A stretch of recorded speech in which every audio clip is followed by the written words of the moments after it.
Uncle সিডের এত ভালো একটা ক্যারিয়ার ও তো শেষ করে দিল। সিঙ্গাপুরে একটা কাজের জন্য গেল, সেটা সবে শুরু হলো, শেষ না করে চলে এলো।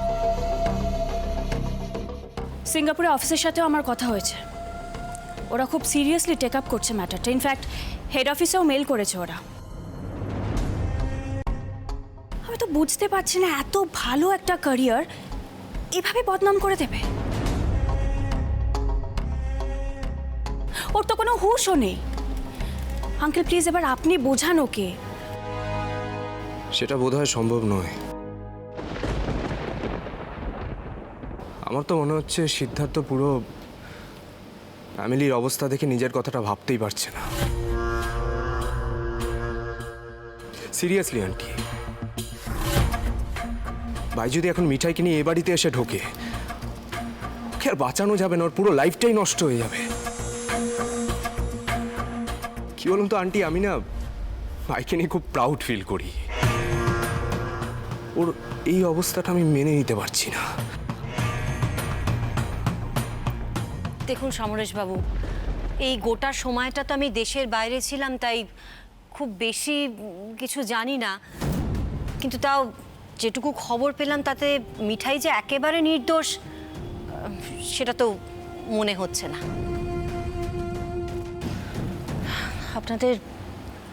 আপনাদের খুব বড় ক্ষতি হয়ে গেল। নিশ্চয়ই ইন্স্যুরেন্স ক্লেমও পাননি। এই অবস্থায় বেল পাওয়ার পর মিঠাইকে কি আপনাদের বাড়িতে রাখা উচিত?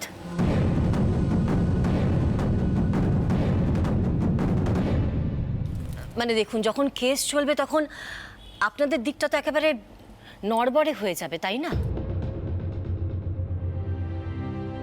আই মিন টু সে, মানে যাকে সাসপেক্ট করা হচ্ছে আপনাদের বিরুদ্ধে ষড়যন্ত্র করার জন্য, তাকেই আবার আপনারা এই বাড়িতে রাখছেন। এটা কি ঠিক সমরেশবাবু? আপনিই বলুন। দেখুন সমরেশবাবু, আমরা আপনাদের ওয়েলউইশার, তাই এত কিছু বলছি, নয়তো আমাদের আর কি। টেস, চলো এবার উঠি। মিসেস রয়, বলছিলাম আপনারা আরেকটু থাকুন। মানে দেখুন, বাড়ির সকলে এত ইমোশনাল যে কারুর বোধ বুদ্ধি কাজ করছে না এই বিষয়ে। আমি বলছি না যে মিঠাই এই কাজ করেছে, কিন্তু মিঠাই যে এই ঘটনার সঙ্গে জড়িত নয় তারও তো কোনো প্রমাণ পাওয়া যায়নি। আর এই কথাটা বাড়ির কাউকে বোঝানোই যাচ্ছে না। আর আমি সব থেকে অবাক হচ্ছি সিদ্ধার্থকে দেখে, যে ছেলে নিজের ক্যারিয়ার ছাড়া কিচ্ছু ভাবতো না, ইদানিং সে নিজেকে নিয়ে ভাবছেই না। এত ব্রাইট ক্যারিয়ার কিভাবে নিজের হাতে নষ্ট করছে দেখুন। আর আমি কিছু বলতে গেলেই তো আর রক্ষে থাকবে না। আপনি মানে আপনাকে খুব রেসপেক্ট করে সিদ্ধার্থ, মিসেস রয়। আপনি ওর সঙ্গে কথা বলুন, ওকে বলুন সিঙ্গাপুরে যেন ফিরে যায়। আর মিঠাইও যে বাড়িতে থাকতে পারে না সেটাও বোঝান সকল। মা, ছোট মামি, দাদাই, দিম্মা, কোথায় গেলে? সবাই তাড়াতাড়ি এসো। কি হয়েছে? কে তো চেঁচামেচি করছিস কেন? কি হলো? ওরা আসছে, তাড়াতাড়ি বাইরে চলো। আহা, কি হয়েছে বলবি তো? কে ফোন করেছিল? রাজীব? হ্যাঁ, বললো বেল হয়ে গেছে। চলো চলো বাইরে চলো, আসছে ওরা। বাবা বলছি তোমার সঙ্গে একটা কথা ছিল। সব কথা পরে হবে সমরেশ, গিন্নি আগে রাধা মাধবের কাছে চলো, অশেষ কৃপা তার। চলো চলো, দিন রাত তাকে ডাকছি আমি।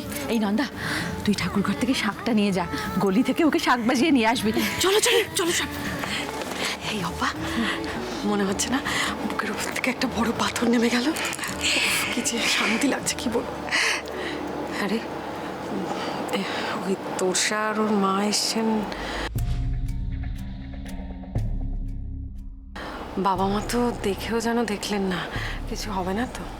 ছোট্ট ছোট প্রতি, ওই মহিলার তো কোনো কাজ নেই, নিশ্চয়ই বর্দার মাথায় বাজে বুদ্ধি ঢোকাতে এসেছে। আর তুই এসব কথা কেন ভাবছিস বলতো? মিঠাই আসছে, এটাই বড় কথা। ছোট মামি দাঁড়িয়ে আছো কেন? চলো। এরপর আর কাকে কি বোঝাবেন সমরেশবাবু? আপনাদের পাড়া প্রতিবেশীরা বেশ ভালো বলতে হয়, তা না হলে এরকম হাজত বাস করা বৌমাকে শাঁখ বাজিয়ে ঘরে তুলতে দেখলে তো সাধারণত লোকে হাসাহাসি করে, তাই না?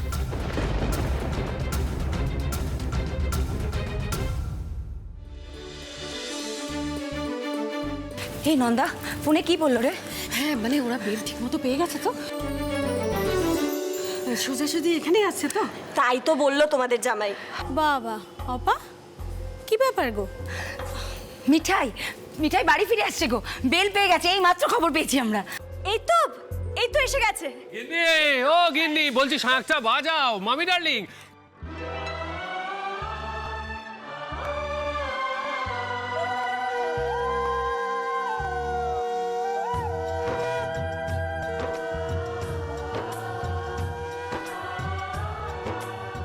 ধন্যবাবু তোমরা লতা,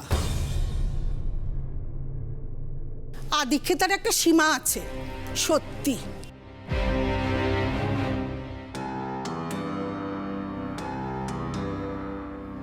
শ্রীতমা দিদি বলছি, নতুন জামাইবাবুকে বলো না আমাকে জনাইতে রেখে দিয়ে আসতে।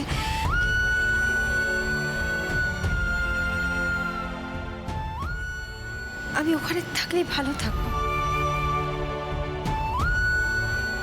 দেখো অনেক ঝামেলা হয়ে গেছে, আবার নতুন করে। কেউ বেশি কথা বলতে বলেছে তোমাকে মিঠাই? স্টপ টকিং, আমরা বাড়িতে ঢুকবো, তুমি কোথাও যাবে না। দাদু নাতি বুঝতে পারছে না শ্রীতমা দিদি,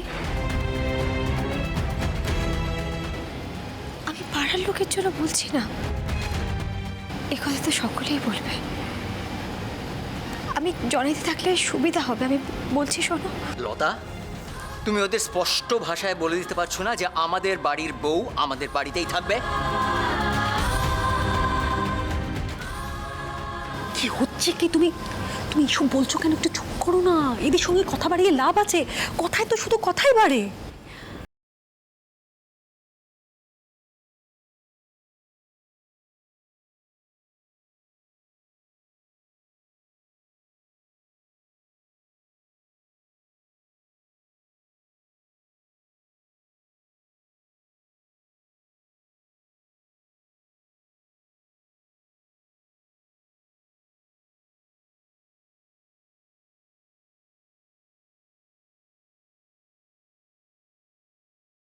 মন্তব্য করছো? চল মিতুল। মিঠাই, মিঠাই তুমি লজ্জা কেন পাচ্ছ? তুমি কিছু করেছো? আরে বাবা, আমরা সবাই তো রয়েছি তোমার পাশে, সবচেয়ে বড় কথা সিদ্ধার্থ রয়েছে।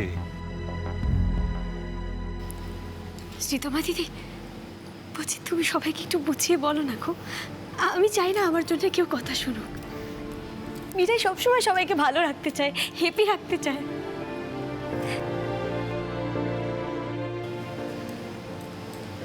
কেউ তো কোনোদিনও দাদুর বাড়ির নামে কিচ্ছু বলেনি, আজ মিঠাইয়ের জন্য কেউ এরকম ভাবে বলেছে। না না, দাদু এগুলো শুনলে কি হবে?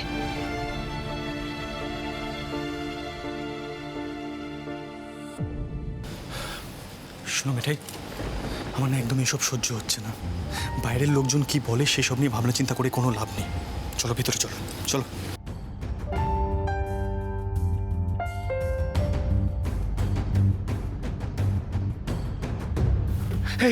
এই তো মিঠাই, মিঠাই তুই ফিরে এসেছিস।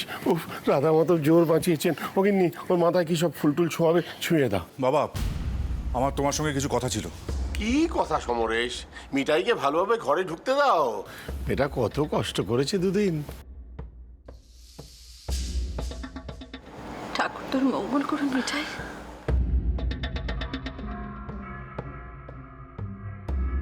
ঠাম্মা, তোমরা মিঠাইকে এভাবে ঘরে তুলছো? সত্যি আমি অনেক ভাগ্য করে এসেছি গো। বাবা, আমি অনেকক্ষণ থেকে বলছি তোমার সঙ্গে আমার কথা আছে, তুমি কিন্তু শুনছো না। বেশ, তাহলে সকলের সামনেই বলতে হবে কথাটা। তোমার বড় নাতিকে বলো মিঠাইকে কদিনের জন্য জনাইতে ওর মায়ের কাছে রেখে আসতে।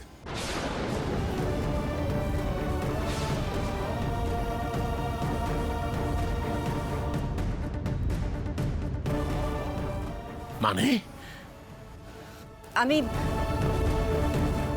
আমি বুঝিয়ে বলি মেসমশাই। মিঠাই তো জাস্ট বেল পেয়েছে।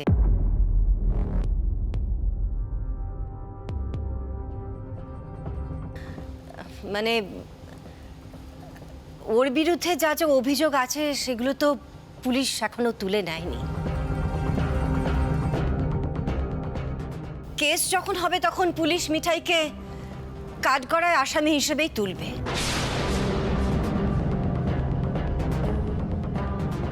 যে আসামি, যে আপনাদের বিরুদ্ধে ষড়যন্ত্র করেছে, সে আপনাদেরই বাড়িতে থাকবে।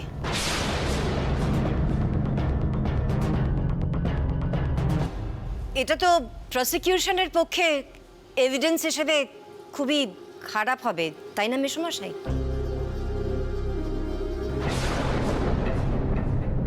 উল্টে এটা প্রমাণ হবে যে ইন্স্যুরেন্স ক্লেমের জন্য আপনারা ইচ্ছে করে আগুন লাগিয়েছেন।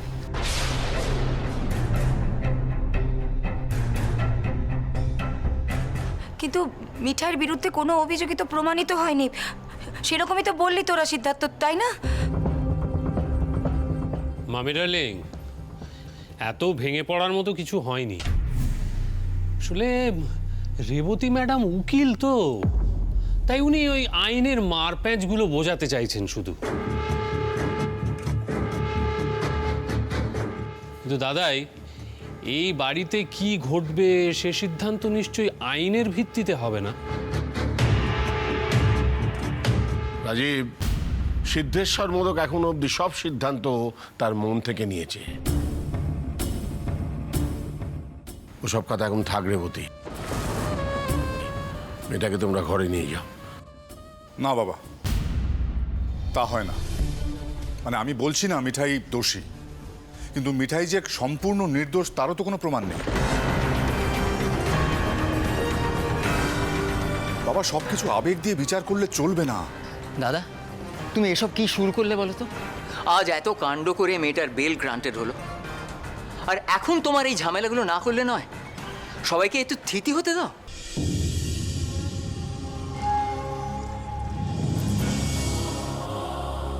হ্যাঁ গো, শুনছো? তুমি খুকিকে নিয়ে একটু যাও না, সবার জন্য একটু শরবত টরবত করো। সকলেরই গলা একদম শুকিয়ে গেছে।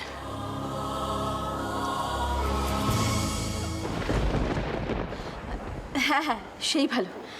ওরা আগে ভেতরে আসুক। আয় মিঠাই, আমার সঙ্গে আয়, ঠাকুর ঘরে গিয়ে প্রণাম করে যা। না মা, তা হয় না।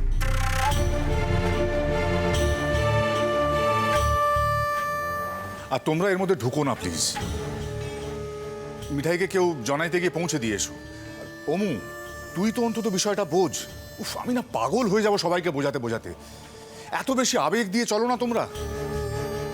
তোমরা দুম করে সিদ্ধার্থকে মেল করে বসলে, আর ও সিঙ্গাপুর থেকে সব ছেড়ে ছুটে চলে এলো। এই তো তোরসাই বলছিল কত বড় কমপ্লেন এসছে ওর নামে। এখন দেখো এত ভালো চাকরিটাও থাকে কিনা।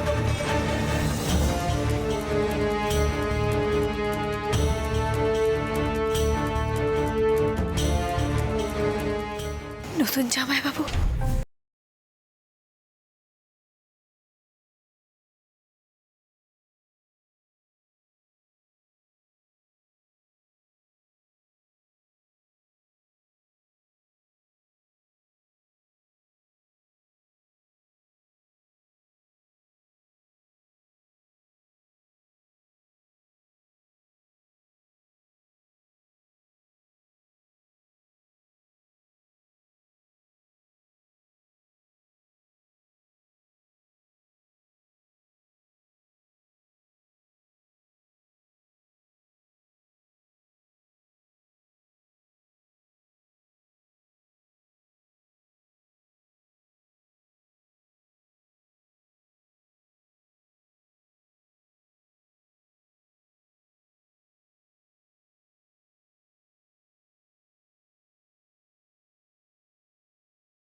দোষ।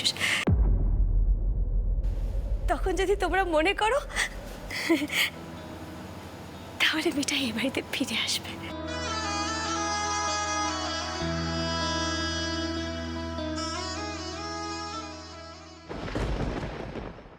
মিঠাই, সব কি বলছিস তুই? তোর কি মনে হয় আমরা এখানে কেউ মুহূর্তের জন্য ভেবেছি যে তুই দোষী? না না মম, মম আই ডোন্ট আন্ডারস্ট্যান্ড তুমি এই বাড়িতে বারবার কেন অ্যাডভাইস দিতে আসো। না না, মিঠাইয়ের নামে তো কেউ খারাপ শুনতেই পারে না।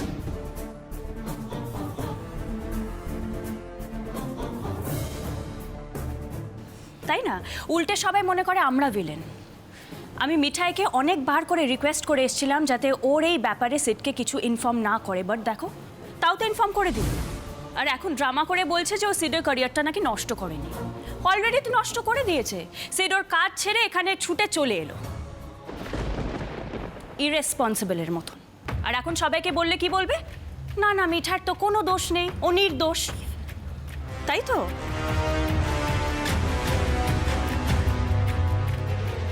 ইনফ্যাক্ট সিডও তাই বলবে, রাইট?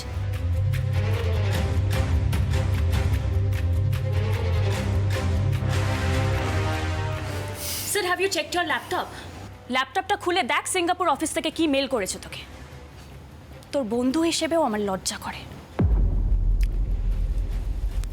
একটা কাজ কর টেস, তুই আমার সাথে আর বন্ধুত্ব রাখিস না।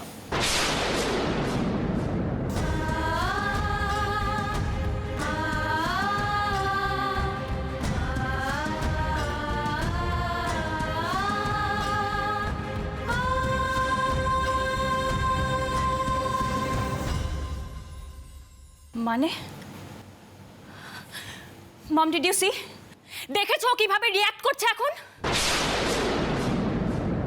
বাঁচা গেছে। এতদিনে সিডের একটু সেন্স হয়েছে। উফ, বাপরে বাপ, সব কি কাণ্ড হচ্ছে। আরে বাবা, কি মনে হয় বলতো, এই যে এত অপমানিত হচ্ছে এরপরেও কি তোষা এইভাবে এখানে দাঁড়িয়ে থাকবে? দাঁড়িয়ে আছে তো, দেখতে পাচ্ছিস না? মা মেয়ে দুজনেই দাঁড়িয়ে আছে। নির্লজ্জ তো। রাতুল, আমার গাড়িটা বার করে দেবে প্লিজ?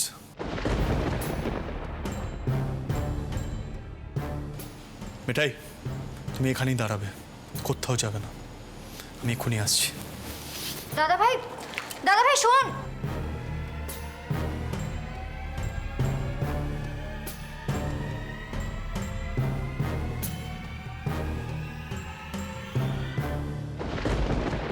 আমি বুঝতে পারছি ও কি করতে চাইছে। আমি গাড়িটা বের করি। জিজু, তাড়াতাড়ি ওপরে চলো। দাদা ভাই কিন্তু এখন মাথা ঠিক নেই, দেখি কি করছে। চলো। সিদ্ধার্থ, সিদ্ধার্থ,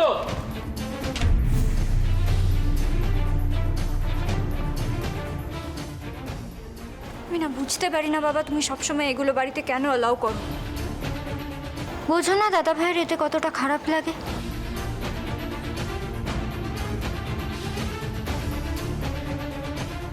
স্ত্রী সবসময় আমাকে দোষারোপ না করে মাঝে মধ্যে নিজের দাদাকেও বোঝাতে পারো তো।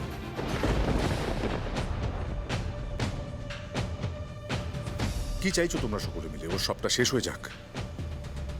তোষা কি এমন ভুল কথা বলছে? মিসেস রয় তো আমাদের ভালোর জন্যই বলছেন। কি ক্ষতি হতো? মিঠাই যদি দুদিন জনাইতে গিয়ে থাকতো, কি এমন ক্ষতি হতো? এমু, জাগিয়ে দেখ তোর ভাইপো কি করতে চাইছে, দেখ। উফ, এই বাড়িতে যে একের পর এক কি কাণ্ড হচ্ছে না, আমি জাস্ট বুঝতে পারছি না। সিদ্ধার্থ, সিদ্ধার্থ পাগলামো করো না।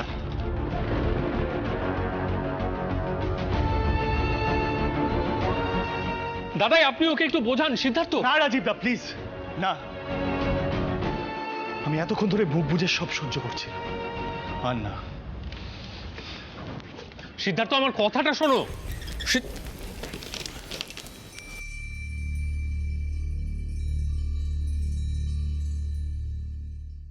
দাদাই, আজ তুমি আমাকে কিছু বলবে না প্লিজ। আমি আপাতত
প্লিজ আন্টি।